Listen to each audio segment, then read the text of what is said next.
যেখানে আমার শূন্য হয়ে গেল সেই জায়গাতে কিন্তু আমি থেমে যাব। শূন্য হয়ে গেল। আজকে নামতা শিখাবো খুব সহজ উপায়ে, তাও বা 8-এর ঘরে। আমরা যে টেবিলগুলো করি 8 একে 1, 8 2 16, 8 3 24, এভাবে নাম মনে রেখেও কিন্তু খুব সহজভাবে আমরা করতে পারি। কি করব? নামতাটা শুরু হচ্ছে 8-এর ঘরে। তো আমি এখানে প্রথমে লিখে দিলাম 8। এর পরের সংখ্যাগুলো কি করে লিখবো? 2 2 করে কমাতে কমাতে যাবো। 2 ঘর 2 ঘর করে। কত হবে? 6। তারপর কত হবে? 4। তারপর কত হবে? 2। তারপর কত হবে? 0। যেখানে আমার শূন্য হয়ে গেল সেই জায়গাতে কিন্তু আমি থেমে যাব। শূন্য হয়ে গেল, ওখানে কি করব? আমি থেমে যাব।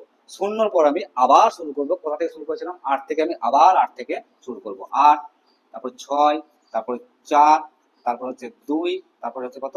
0। হয়ে গেল। এবার শেষের নাম্বারটা বসালাম।